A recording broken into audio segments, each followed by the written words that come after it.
Kisah Nabi Muhammad Sallallahu Alaihi Wasallam, pemboikotan kaum Quraisy yang berakhir karena rayap. Setelah Hamzah bin Abdul Muthalib dan Umar bin Khattab masuk Islam, keadaan kaum muslimin semakin kuat, baik dari segi fisik maupun mental. Ditambah lagi kaum musyrik tidak berhasil membujuk Abu Thalib untuk menghentikan dakwah keponakannya. Hal itulah yang mendasari terjadinya pemutusan hubungan atau yang dikenal dengan istilah pemboikotan oleh kaum Quraisy terhadap pihak Nabi Muhammad Sallallahu Alaihi Wasallam. 2 kali orang musyrik mengancam Abu Thalib agar beliau bersedia menyerahkan Nabi Muhammad. Wahai Abu Thalib, kami menghormatimu karena engkau orang yang paling tua di sini. Sekarang kami tidak akan tinggal diam jika keponakanmu itu mencela Tuhan berhala kami. Ini adalah peringatan terakhir bagimu.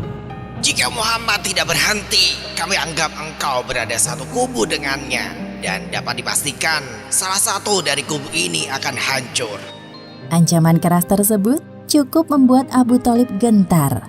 Selepas kepergian orang musyrik, beliau mengirimkan seorang utusan untuk mendatangi Nabi Muhammad.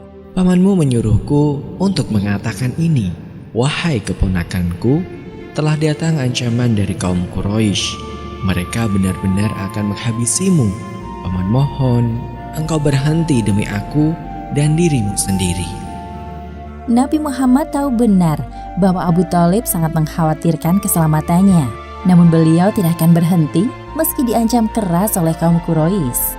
Tolong katakan kepada pamanku, wahai paman, demi Allah, andaikan mereka meletakkan matahari di tangan kananku dan bulan di tangan kiriku, agar aku meninggalkan Islam, maka aku tetap tidak akan berhenti sampai Allah memenangkannya, walaupun nyawaku taruhannya.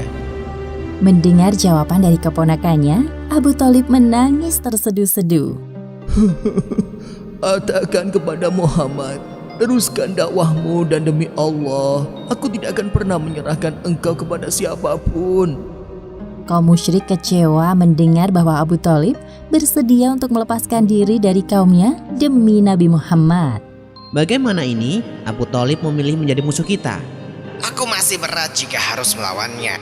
Begini saja, kita lakukan sekali lagi. Jika tetap tidak berhasil, barulah kita bunuh Muhammad. Baiklah, aku setuju denganmu. Mereka kembali mendatangi Abu Thalib di kediamannya dengan membawa seorang pemuda. Wahai Abu Thalib, dia ini adalah pemuda Quraisy yang paling baik dan tampan. Perkenalkan wahai paman, namaku Ammarah bin Al-Walid. Apa maksud kalian membawanya kepadaku? Ambillah pemuda ini menjadi milikmu, angkatlah dia menjadi anak.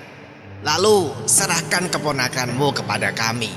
Pertukaran yang impas, 1 orang dengan 1 orang. Demi Allah, kalian sungguh menjijikkan. Bagaimana bisa aku memberi makan anak kalian, sedangkan anakku sendiri akan kalian bunuh? Tidak, hal ini tidak akan terjadi. Pihak musyrikin terus mencoba membujuk Abu Thalib. Wahai Abu Thalib, kami hanya ingin membebaskanmu dari sesuatu yang tidak engkau sukai. Lagi pula, engkau bukanlah pengikut ajaran Muhammad. Demi Allah, apa yang kalian tawarkan ini tidak adil bagiku. Berbuatlah sehendak kalian. Abu Thalib berpikir keras untuk menyelamatkan Nabi Muhammad dan pengikutnya. Aku khawatir mereka sedang berencana untuk membunuh Muhammad. Sekarang, situasinya telah banyak berubah. Mereka tidak lagi segan untuk melukai Muhammad secara terang-terangan.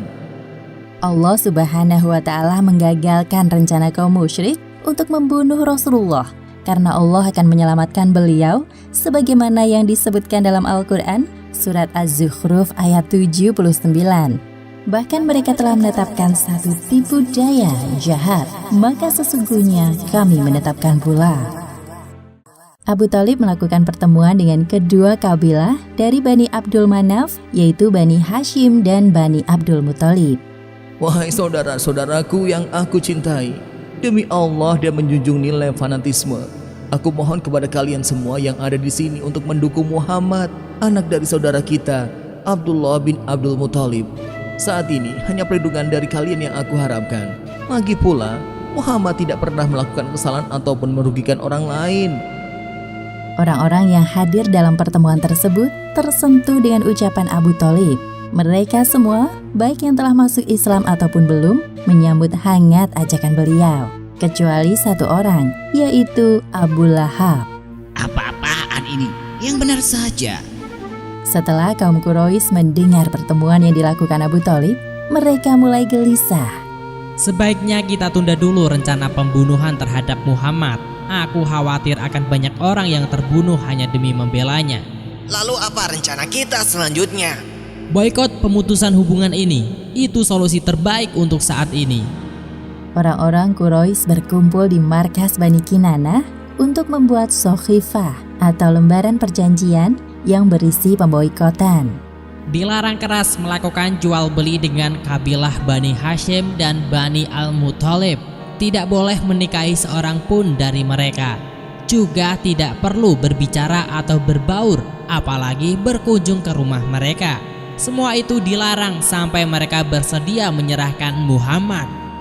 Sebenarnya tidak semua orang Quraisy menyetujui isi perjanjian boikot tersebut. Ada yang bersikap kontra karena merasa keberatan harus berpisah dengan orang-orang yang mereka sayangi. Namun pihak yang kontra ini tidak dapat berbuat apa-apa. Jumlah mereka tidak banyak. Mansur bin Ikrimah adalah orang yang dipercaya untuk menuliskan Sokhifah yang kemudian ditempelkan pada dinding di dalam Ka'bah. Kurang lebih 3 tahun lamanya pemboikotan kaum Quraisy berlangsung. Pihak Nabi Muhammad terpaksa mengungsi di perkampungan Abu Thalib dengan keadaan memprihatinkan. Bagaimana ini? Kita tidak memiliki cadangan air. Mereka melarangnya masuk ke daerah kita. Apalagi mereka menjual bahan makanan dengan harga mencekik. Terpaksa kita makan dedaunan dan kulit binatang lagi. Wahai saudara-saudara seimanku, bersabarlah untuk saat ini. Pasti Rasulullah dan para sahabat sedang mencari solusi untuk masalah ini. Selama masa pemboikotan, tidak ada proses jual beli yang dilakukan secara terang-terangan. Jika ada rombongan dari luar Mekah yang datang, umat Islam terpaksa membeli dari mereka walaupun dengan harga yang mahal. Pada suatu hari, Hakim bin Hizam, keponakan Khadijah, berniat untuk memberikan gandum kepada bibinya. Namun di tengah jalan, ia dihadang oleh Abu Jahal. Mau kemana engkau wahai Hakim? Aku ingin bertemu dengan bibiku. Apakah salah? Bukankah engkau sudah tahu hal itu salah? Kenapa masih bertanya? Kemudian datanglah Abu al-Bukhturi bin Hisham yang membantu Hakim lolos dari Abu Jahal. Terima kasih banyak, wahai paman. Aku tidak akan melupakan kebaikanmu. Segera antarkan kepada bibimu, pasti ia sangat senang. Sementara itu, di kediaman Abu Thalib, Wahai anakku, bisakah malam ini engkau tidur di ranjang Rasulullah? Tentu wahai ayah, dengan senang hati akan aku lakukan. Abu Thalib melakukan hal ini untuk antisipasi jika ada orang yang berniat buruk terhadap Rasulullah. Secara bergantian, orang-orang mulai dari putra, saudara, keponakan diperintahkan untuk tidur di ranjang Rasulullah. Sedangkan Rasulullah tidur di ranjang mereka. Sepertinya sulit bagi kita untuk bertahan di tempat ini. Satu-satunya cara untuk keluar dari tempat ini adalah pembatalan Sokhifah yang dibuat oleh kaum Quraisy. Aku yakin ada pihak yang tidak menyetujui isi dari Sokhifah tersebut.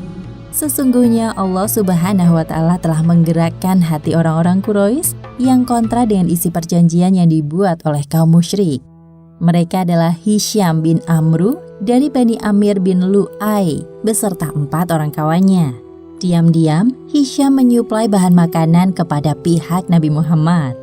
Wahai saudaraku, bersabarlah sebentar lagi.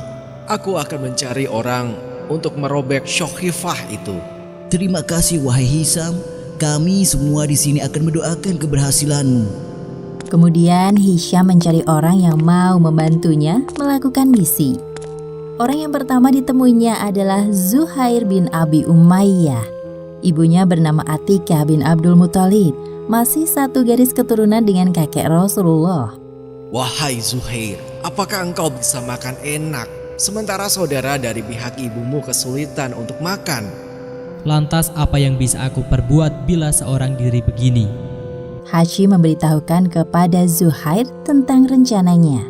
Keduanya lalu bersepakat untuk mencari beberapa orang lagi.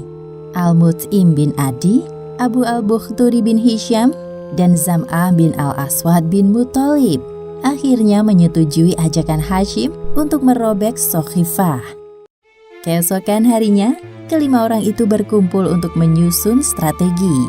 Aku saja yang pertama bicara. Zuhair memakai pakaian kebesarannya dan melakukan tawaf di Ka'bah sebanyak 7 kali. Wahai penduduk Mekah, tidaklah kalian lupa dengan saudara kalian, Bani Hashim dan Bani Al-Muthalib.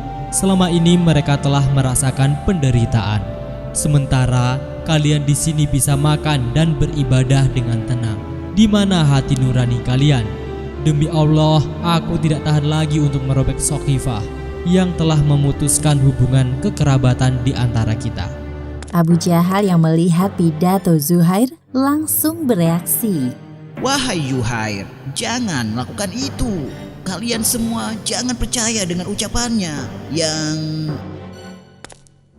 Demi Allah, dia tidak berdusta. Justru engkaulah. Sebenarnya kami tidak rela membuat perjanjian kala itu. Datanglah Abu al-Bukhturi, Al-Mut'im, dan Hisham memperkuat argumen Zuhair dan Zam'ah. Benar apa yang dikatakan Zam'ah, kami tidak pernah menyetujui isi dari Sakhifah tersebut. Ya, aku tidak rela berpisah dengan orang-orang yang kami cintai. Kami berlepas diri dari Sakhifah yang telah kalian buat. Abu Jahal yang diserang oleh beberapa orang merasa dirinya tersudutkan. Tapi perkara ini telah disetujui dari perwakilan masing-masing kabilah pada malam itu. Sementara itu, Abu Thalib memperhatikan perdebatan antara Abu Jahal dan orang-orang Quraisy yang kontra dengan isi Sakhifah. Kedatangan beliau membawa pesan dari Nabi Muhammad. Wahai saudara-saudaraku, sebelum kalian lanjutkan perdebatan, izinkan aku untuk menyampaikan pesan dari keponakanku. Ia berkata bahwa sesungguhnya Allah Subhanahu wa Ta'ala telah mengirimkan rayap-rayap untuk memakan semua tulisan dalam Sakhifah yang berisi tentang pemboikotan kecuali kalimat Allah Ta'ala di dalamnya. Inilah bukti bahwa apa yang dikatakan orang-orang ini benar adanya. Aku setuju dengan ucapan paman Abu Thalib. Bagaimana jika kita buktikan sekarang? Buktikanlah.